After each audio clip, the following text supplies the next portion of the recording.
Welcome to RG News. Today we're going to discuss the top P10 AI news stories of August 15th, 2025. August 14th, 2025, it really wasn't just another day, was it? It felt like a real turning point. AI isn't just on our screens anymore. No, absolutely. It's physical now, it's economic, it's geopolitical, it's reshaping things fast. And this deep dive, well, it's your way to get a handle on this hyper-evolution that's happening. Yeah, what's really striking is you've got all these different curves, technology, politics, society, all sort of accelerating and hitting at once. We're seeing about 5 key themes emerge, I think. Okay, what are they? Things like liberated intelligence, the whole silicon geopolitics thing, AI actually being used for healing, physical AI, robots and the like, and just the sheer infrastructure needed to power all this intelligence. Right, massive demands. Okay, let's unpack the first headline then. OpenAI launching GPT-5. A new era, or maybe a paradigm under pressure. Exactly. It was advertised as this doctoral-level expert in your pocket, supposedly 45% fewer factual So errors. that was impressive on paper. It did, but the launch actually got quite a bit of user backlash. People were online saying it felt dumber. Dumber, really. Yeah, demanding GPT-4 back.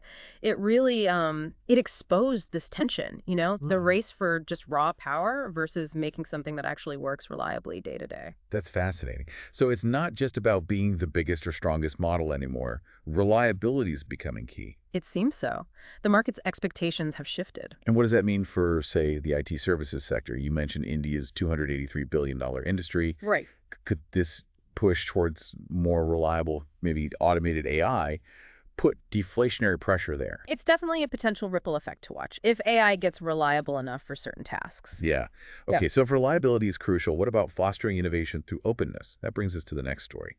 The Open Science Alliance, $152 million to democratize AI research. Right. This is the National Science Foundation, the NSF, teaming up with Nvidia. They're putting $152 million into the Allen Institute for AI. AI too. Okay. Yeah, to build something called OAI. The goal is an open source AI infrastructure, specifically for U.S. science, trying to make cutting-edge AI tools more widely available for researchers. So why should people care about this? Is it just for scientists? Well, it's a direct challenge to the big, closed, proprietary models, right? It's pushing for what some call AI sovereignty, a kind of glass box approach where you can see how the AI works. As opposed to the black box models where it's all hidden. Exactly. The idea is to speed up scientific discovery for everyone, not just those inside a few big tech companies. Makes sense. But while some are opening up, others are dealing with, well, tricky geopolitics. Story number 3. The most controversial chip deal. U.S. approves Nvidia sales to China. Yeah, this one's a head spinner. The U.S. government reversed an earlier ban and is now allowing Nvidia to sell its H20 AI chips to China. Okay, but there's a twist. A big one. The U.S. government is taking a 15% cut of the revenue from these sales. Whoa, hold on. A 15% cut. How does that even work? Well, critics are already calling it an unconstitutional export tax. They're arguing it basically puts national security concerns up for sale. I remember Jamie Dimon warning about giving China chips that could, quote, improve their supersonic missiles. That's stark. It is. And meanwhile, China itself is reportedly pressuring its own tech firms to maybe not buy these H20 chips, to push for their homegrown alternatives instead. So it's complex on all sides. It really redraws the lines of tech geopolitics, doesn't it? Yeah. Okay, but can AI also be a force for good, for unity, maybe solving some big human challenges? Hopefully. And that brings us nicely to our fourth story, which is quite hopeful. AI discovers Parkinson's treatment, from code to cure. Parkinson's, that's huge. Tell me more. So a company called In Silico Medicine announced they've finished preclinical studies for a drug, ISM 8969. It's an oral treatment for Parkinson's. Okay. And the truly revolutionary part, their AI platform, Pharma.ai, discovered and designed this drug entirely. It targets a specific protein, NLRP3, linked to neuroinflammation. Entirely by AI. That's wow. And did it speed things up? Massively. They cut the discovery time down to just 12 to 18 months. Compared to what normally? Usually it's more like 2.5 to 4 years. And the preclinical results in animal models showed significant improvements in motor function. Incredible. The potential implications for other currently incurable diseases. Yeah. It feels like that promise of AI healing is actually starting to become real, tangible. Exactly. Tangible is the right word. Speaking of tangible, let's talk about AI moving into the physical world. Story number 5. The robot learns from humans. MIT reveals decisive advances in humanoid robotics, Yeah, this is work from MIT's CSAIL lab. They've got these humanoid robots. like actual walking, talking robots. Well, maybe not talking much yet, but definitely moving. They can learn complex physical tasks like making a drink just by watching a human do it and then imitating the movements. Professor Daniela Roos is leading this. Just by watching, how does that work? It's a combination of advanced sensors and sophisticated software. But here's the really cool part. They learn the nuance. Nuance. Like what? We Like the difference between picking something up delicately versus using a strong grip. The sensors help them understand the fine details of the movement. Okay, that's pretty advanced.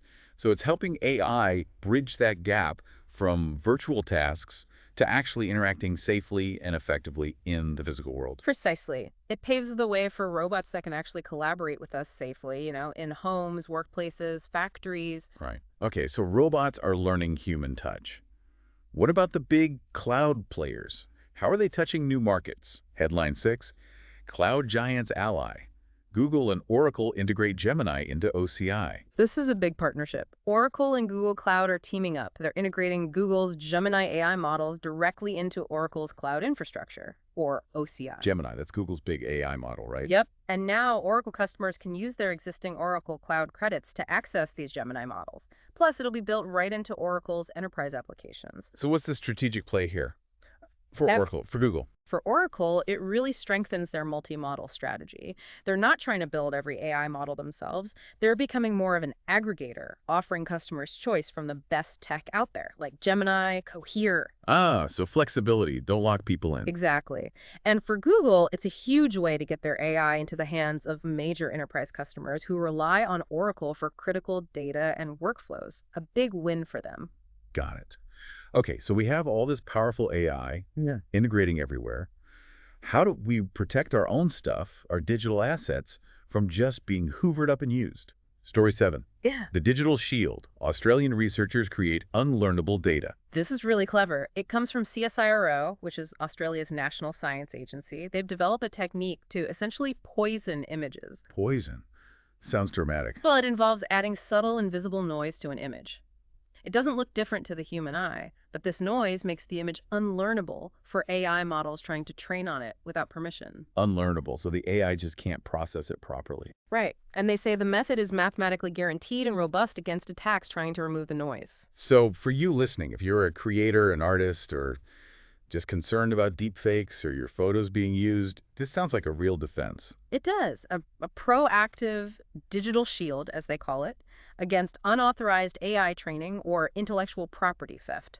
It's a technical solution to a growing problem. Very interesting. Okay, protecting digital content is one thing.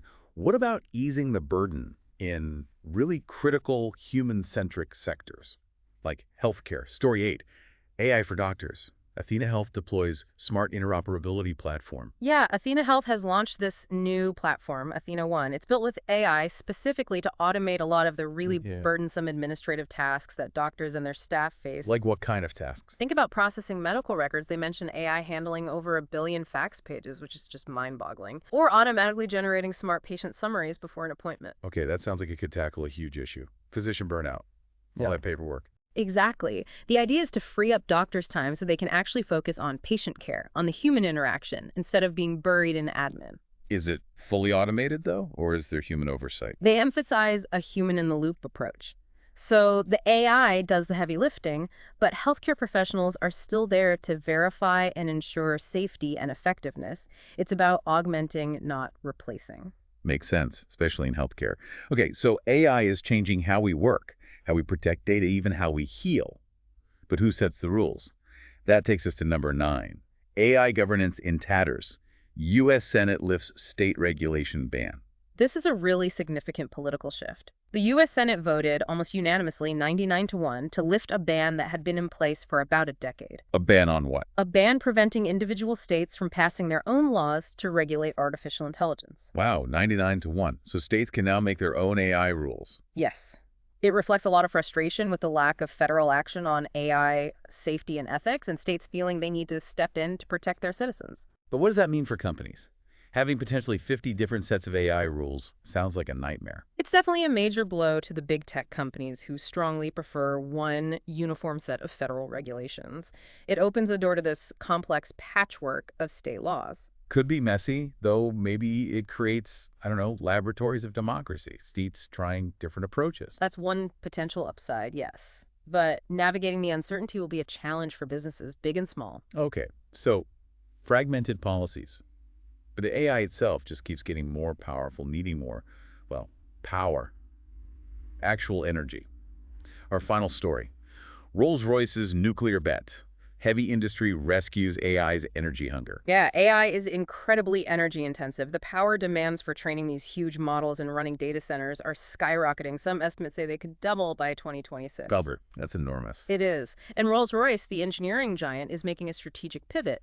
They're planning to deploy small modular nuclear reactors, or SMRs, specifically to power AI data centers. Nuclear power for data centers, Rolls-Royce. Yep.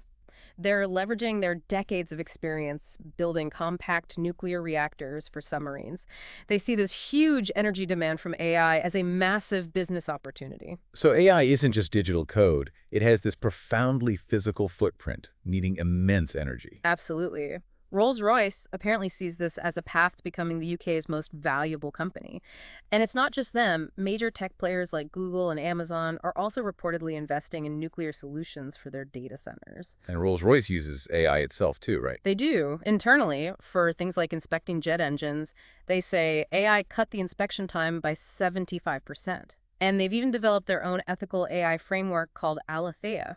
Fascinating pivot. Okay, so we've covered a lot of ground, 10 major stories just from one day. What's the big takeaway when you connect all these threads? Well, these events on August 14th, they weren't really isolated incidents, were they? They show this kind of matrix of collisions. You've got the huge power demands of something like GPT-5 being potentially met by Rolls-Royce's nuclear bet. Right.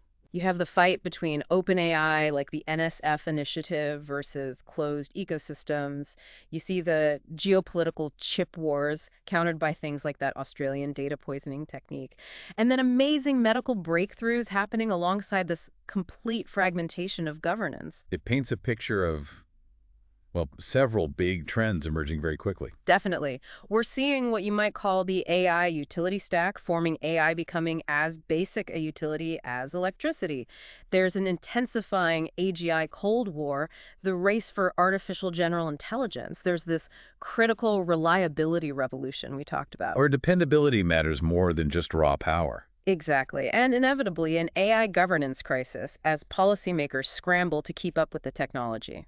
So the future isn't something we just watch happen. No, not at all. It's something we have to actively shape responsibly. We're really past the point of just asking what AI can do. Now the question is, how are we going to live with what it's already doing, and how do we steer it? A lot to think about. Join us Monday on RG News for the day's AI news. Don't forget to subscribe and hit the little bell.